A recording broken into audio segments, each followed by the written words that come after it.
Sometimes love doesn't arrive with fireworks. It comes quietly, in the sound of rain, and the person who never stopped showing up. The whole apartment smelled like rain. Clean, damp, and faintly earthy, like the storm outside had wandered in and decided to stay. Late March in Boston painted everything in shades of gray, the kind that made the world feel slower, heavier, quieter. Distant thunder rolled through the city, a low growl echoing between buildings, while raindrops tapped softly against the windows as if asking to be let in. Inside, the air was warm and still, wrapping around the small space I shared with Ryan, my best friend and roommate for the past 3 years. Our apartment wasn't fancy, just a narrow living room. A kitchen barely wide enough for one and 2 small bedrooms, but it was ours, and that had always been enough. I shut the door behind me and shook the rain off my umbrella, scattering droplets across the scratched wooden floor. The lights were low, shadows drifting lazily across the walls. Ryan was sprawled on the couch like he owned the place, which, honestly, he kind of did. Usually he'd be sitting up by now, teasing me about being soaked or starting one of his endless food debates. But tonight felt different. He was quiet. Too quiet. His head rested on a pillow, one arm thrown across his face. Even from across the room, I could see the faint pink in his cheeks and the way his dark hair clung to his forehead. He wasn't just tired, he was clearly sick. "Rough day at the office?" I asked, trying to sound casual as I kicked off my wet shoes. Ryan groaned softly, cracking one eye open. "More like rough day losing a fight with this flu, or whatever it is," he rasped, his voice rough and low. He coughed once, winced, and pulled the blanket tighter around his shoulders. "Pretty sure I caught something from that client who wouldn't stop sneezing in my face." "Sounds like you should start charging extra for hazard pay," I said, hanging up my coat. He let out a weak laugh that faded into a groan as he sank deeper into the cushions. Ryan was 29, just a year older than me and usually unstoppable, late-night design sessions, early morning gym runs, endless deadlines. He powered through everything. Seeing him like this, bundled up and pale, felt strange. Not bad, just different. Like catching a glimpse of something I wasn't supposed to see. I flicked on the kettle. "Tea?" I asked, already reaching for a mug. "Yeah, sure," he mumbled, his voice barely louder than the hum of the storm outside. Rain traced thin rivers down the window above the sink. I watched for a moment, letting the tension of the day ease from my shoulders. Work had been chaos. Clients who didn't know what they wanted but wanted it done yesterday. Still, coming home to Ryan usually made things feel lighter. Except tonight, something was off. Not the weather, not the city, just the way my chest tightened every time I looked at him, curled up and shivering under that blanket. "You look like you're auditioning for a zombie movie," I said as the kettle began to whistle. Ryan let out a snort and glared weakly at me. "Thanks, Noah. Real supportive." His tone was dry, but there it was, the spark I'd seen 100 times before. The one that always pulled me in. "What are best friends for if not brutal honesty?" I teased, pouring hot water over the tea bag. Steam curled upward, soft and comforting, wrapping the kitchen in warmth. I told myself it was just another night. Just a storm. Just Ryan being dramatic about a cold. But when I set the mug on the coffee table, he tried to sit up, only to slump halfway back down. "Man, I feel like garbage," he muttered, rubbing his face. His cheeks were flushed, hair a damp mess. For the first time, he looked small against that oversized couch. Not weak, just human, in a way I wasn't used to seeing. "Drink up," I said gently, nudging the mug toward him. "You'll live." He tried to smirk, but it came out softer than usual, almost grateful. "You're stuck with me either way," he said, fingers trembling slightly as he reached for the mug. "Lucky me," I chuckled, sinking into the armchair across from him. Thunder rumbled again, deeper this time, shaking the windows. The room felt smaller, like the storm outside was pressing closer, searching for a way in. I focused on the steady rhythm of the rain, the faint warmth of the tea, anything to ignore the strange flutter building in my chest. He was just sick. I was just helping. That's what friends do, right? But when Ryan lifted the mug and gave me a faint smile over the rim, something told me tonight wasn't going to stay simple. Rain hammered harder against the glass, drowning out the quiet hum of the apartment. The air felt heavier now, charged with something I couldn't quite name. Ryan was still curled up on the couch, hands wrapped around his mug as steam drifted across his face like a thin veil. He'd managed only a few sips, every movement slow and tired like the fever had drained the spark out of him. "This is pathetic," he muttered, setting the cup down. "I can barely lift my arms." "You sure you're not milking this for sympathy?" I teased, crossing my arms. He shot me a look, half glare, half grin. Pure Ryan, even sick. "Oh yeah, Noah, totally. I faked a fever just so you'd play nurse," he rasped. I laughed. "If that's your plan, it's failing miserably. You look like a burrito that gave up halfway." Ryan snorted and pulled the blanket back up. "Rude. I'm a premium burrito, thank you very much." He tried to sit up straighter, but a wave of dizziness crossed his face and he pressed a hand to his forehead. "Okay, fine. A premium burrito that needs a shower. I feel disgusting." I tilted my head, watching him fight to keep his balance. Something warm and uneasy twisted inside me. "You sure you can handle that? You look like you'd pass out halfway there." "Don't tempt fate, man. I'm already on thin ice here," he muttered as thunder shook the walls, making the lights flicker. I sighed and stretched my arms. "All right, drama queen. Come on, I'll help you. Can't have you passing out and blaming me later." He cracked one eye open, a faint smirk tugging at his mouth. "You're actually serious?" "Of course I am," I said, keeping my tone light. "What's a best friend for if not dragging you around when you can't stand on your own?" Ryan's smirk softened into something quieter. "Fair, just don't drop me." I crossed the room and held out my hand. His fingers were cool and unsteady as he took it, and I helped him up carefully. His arm slipped around my shoulders, his weight heavier than I expected. Heat radiated through his sweatshirt, seeping into my side. "You're like a walking furnace," I muttered as we shuffled toward the hallway. "Yeah, well, you're stuck with me," he murmured, his head dipping slightly. It wasn't a long walk, just a few steps to the bathroom, but each one felt deliberate, slow, like the air itself had thickened around us. I nudged the door open with my foot and flicked on the light. The tiny space was all white tile and chipped paint. As soon as I turned the handle, hot water hissed through the pipes and steam began to rise, wrapping the room in a soft, hazy warmth. Ryan leaned against the sink, catching his breath. "You good?" I asked, stepping back a little. He nodded, sluggish and unsure.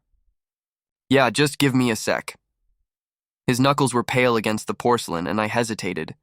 Normally, I'd leave him to it. He was stubborn like that. But tonight, he looked like he might actually fall over. "Dude, you're not exactly inspiring confidence," I said, crossing my arms. He looked up, hazel eyes catching the light, and gave a weak laugh. "What, you gonna stand there and supervise? Make sure I don't drown?" "Tempting," I said with a grin. "But seriously, you need help." He hesitated, then gave a small, resigned shrug. "Maybe, just don't make it weird," I snorted. "Me? Never." Keeping it light, I stepped closer and helped him tug the sweatshirt over his head. He wobbled slightly, steadying himself with a hand on my shoulder. I focused on the practical stuff, making sure he didn't stumble, tossing the shirt aside. Steam thickened around us, blurring the edges of the room. "Okay," I said, backing toward the door with a teasing grin. "That's where I draw the line. I'm a good friend, but not that good." Ryan laughed. A real one this time, rough but honest. "Coward," he teased, turning toward the shower and steadying himself on the wall. I lingered for a second, watching the first burst of water strike the tiles, its rhythm blending with the rain outside. "Yell if you need me," I said, pulling the door halfway closed. "Yeah," came his muffled reply through the steam. Back in the living room, the floor felt cool under my socks as I sank into the armchair again. The storm still raged beyond the windows, thunder rolling low and heavy, but the air inside had changed, subtly, almost imperceptibly. It felt like the room was holding its breath. I told myself it was nothing. Just me helping out a sick friend. But as the shower ran and thunder echoed across the city, that flutter in my chest returned, harder to ignore this time. The rush of water filled the apartment, blending with the rain's steady drumming. I stretched my legs, staring at the ceiling as if it could explain why my thoughts refused to settle. The apartment was quiet otherwise, just the storm, the hum of pipes, and the occasional thud from the bathroom as Ryan moved around. I'd left the door cracked, half expecting him to yell for help or toss some sarcastic comment my way, but nothing came. Not yet. The empty tea mug sat on the coffee table, the last wisp of steam long gone, leaving a faint ring on the wood. I considered making another cup, just to keep busy, just to quiet my head. A sharp crack of thunder made me flinch. I glanced toward the hallway. Steam drifted out slowly, curling into the living room like a ghost, carrying the familiar woodsy scent of Ryan's shampoo. He'd used the same one since we moved in, back when we argued over shelf space and who deserved the bigger bedroom. 3 years of that, his chaos, his energy, his presence filling every corner of my life. And yet tonight it all felt different. Not dramatic, just quietly significant. Like something was shifting, even if I couldn't name it. The shower shut off with a faint squeak. I straightened in my chair, listening. "You alive in there?" I called, trying to sound casual. There was a pause. Then his voice, low, warm, carried by the steam. "Yeah, just give me a sec." I heard the rustle of a towel, the soft thud of feet on tile. Grabbing the spare towel from the armrest, I walked to the hallway and stopped just outside the door. It swung open, and there he was, hair dripping, a towel slung loosely around his waist, leaning against the frame like he wasn't sure he'd make it back to the couch. "Wow," I said, tossing him the extra towel. "You look like a drowned rat, but at least you're a clean one." He caught it with one hand, smirking as he rubbed it over his hair. "High praise coming from you, Noah," he said, voice still rough but lighter. "I'll take it." His cheeks were still flushed, but the shower had done its job. His eyes looked clearer now, even if every movement took more effort than it should. I stepped closer, ready to steady him, but he waved me off with a tired grin. "I got it, mostly." He shuffled past me, leaving faint wet footprints on the hardwood. I followed, grabbing a blanket from the back of the couch and holding it out as he sank into the cushions. "Better?" I asked, draping it over his shoulders. "Yeah," he murmured, pulling it tighter. "Hot water's basically magic." He leaned back, closing his eyes. For a while, the only sounds were the soft rain outside and the slow rhythm of his breathing. I perched on the edge of the coffee table, unsure what to do with my hands. The air still held traces of steam, softening every edge, and that flutter in my chest. It came back, stronger than before. Then he opened his eyes and looked at me. The smirk he usually wore was gone. "Hey," he said quietly, his voice almost lost beneath the rain. "You ever think about us as more than this?" My breath caught. For a second, I forgot how to move. It wasn't dramatic, just an honest question that hung between us, delicate and dangerous all at once. I could have joked it away, but his eyes didn't waver. They searched mine, waiting. I started to speak, stopped, then swallowed hard, because the truth was I had. Late nights when he crashed on my floor after movie marathons. Mornings when he sang off-key while making coffee. Little moments that lingered longer than they should have. "Yeah," I said finally, quieter than I meant to. "I've thought about it." His eyebrows lifted slightly, surprise flickering before his expression softened. "Good," he said, leaning his head back. "Because I have too." Something in my chest tightened, but it wasn't panic. It felt like release, like something that had been wound too tight for too long was finally letting go. "You're serious?" I asked. He nodded, still watching me. "Yeah. You mean more to me than just the guy who makes me tea when I'm falling apart." He laughed softly, and I couldn't help but smile. "You fall apart a lot," I teased. "True," he said with a chuckle. "Good thing I've got you then." I leaned forward, resting my elbows on my knees, really looking at him, the damp hair clinging to his forehead, the blanket wrapped around his shoulders, that quiet spark in his eyes. "You do," I said. Simple, but it felt like more. Like a promise I hadn't planned to make until it was already out there. He didn't say anything right away, just nodded once, a faint smile tugging at his lips. Outside, the rain tapped softly against the glass, steady and calm. The storm still lingered, but inside, it felt different, warmer, safer.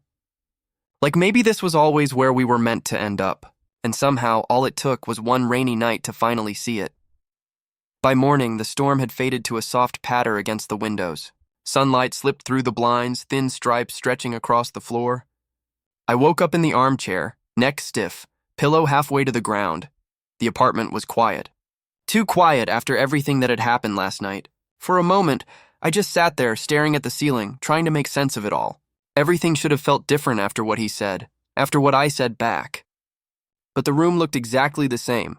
The coffee table was still cluttered with mugs. A blanket hung half off the couch. The faint smell of rain lingered in the air. I rubbed my eyes and glanced at the couch. Empty. The blanket was folded. Or close enough, and Ryan was gone. My stomach twisted, caught between relief and something else I didn't want to name. Maybe he'd crashed in his room, or maybe he was already pretending last night hadn't happened. I wasn't sure which would hurt more. Stretching, I pushed myself up and padded toward the kitchen. My socks made barely a sound on the floor.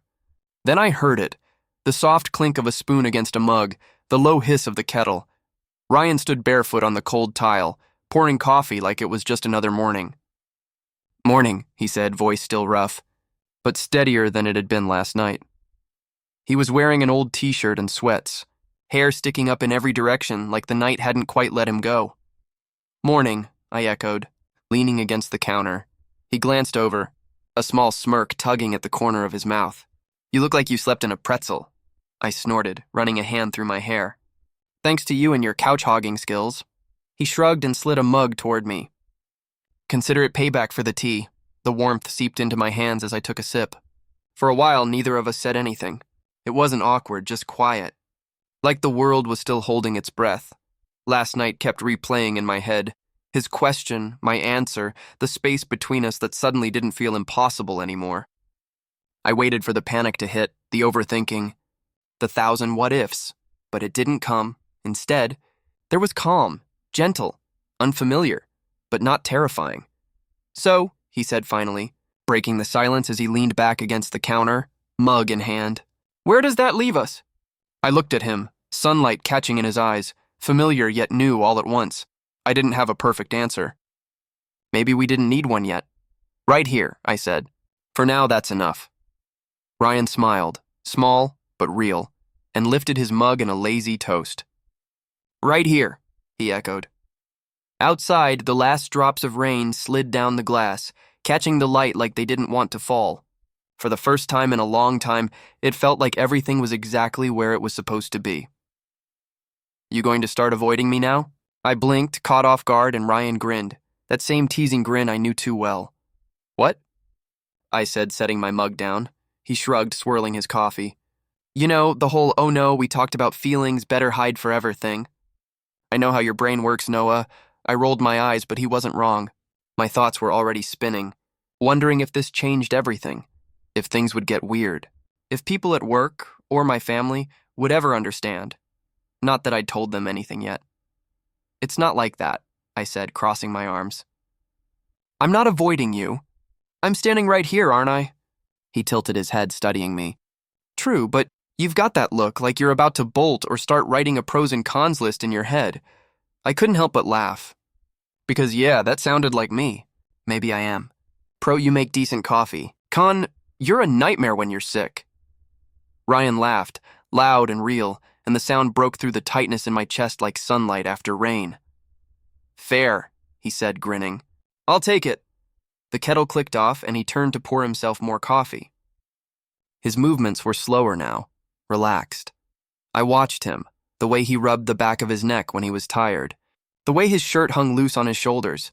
He was still Ryan, still the guy who dragged me out for midnight diner runs, who argued about who'd survive a zombie apocalypse, but now somehow he was more than that, and I didn't quite know what to do with it yet.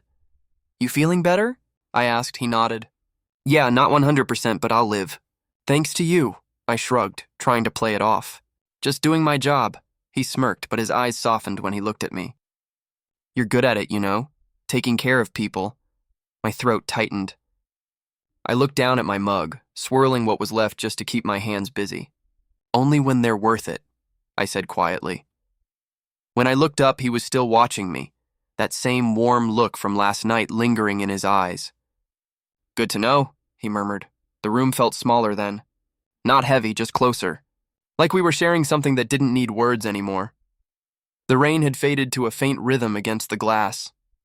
I sipped my coffee, letting the warmth settle the last of my nerves. Maybe it was complicated.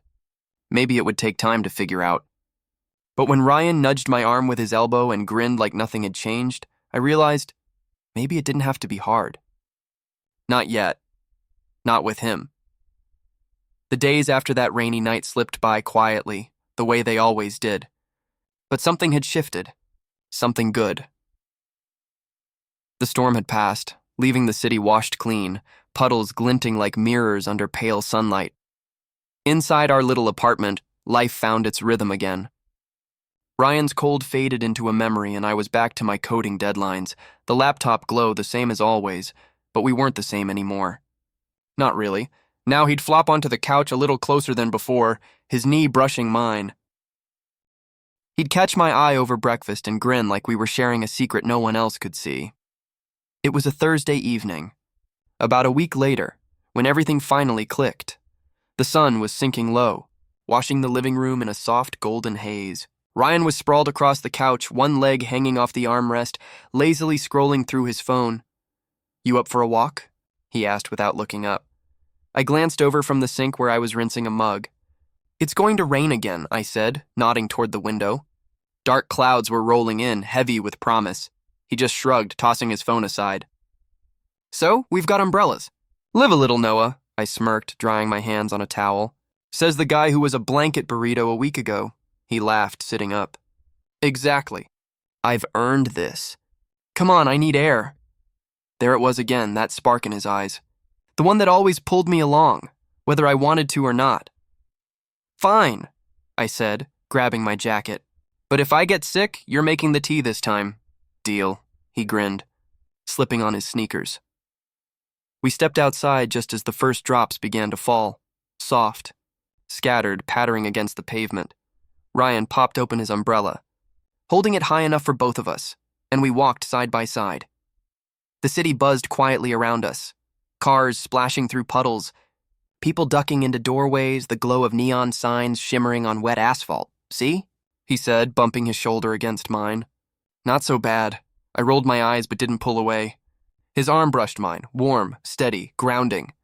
"You're just lucky it's not a downpour yet," I muttered. He chuckled, and the sound blended with the rhythm of the rain. We didn't talk much at first. Just walked down familiar streets, past the deli where we once argued about sandwiches, past the park where he'd bet me he could climb a tree in one try and failed miserably. It was easy, like it had always been. But underneath the quiet was something new, something unspoken, steady, and real. I thought about that night. About the question he'd asked and the way I'd answered. I'd spent so long keeping things simple, keeping us safe. But maybe simple wasn't what we were meant for anymore.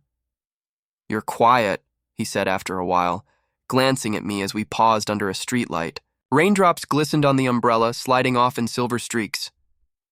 "Just thinking," I said, shoving my hands into my pockets.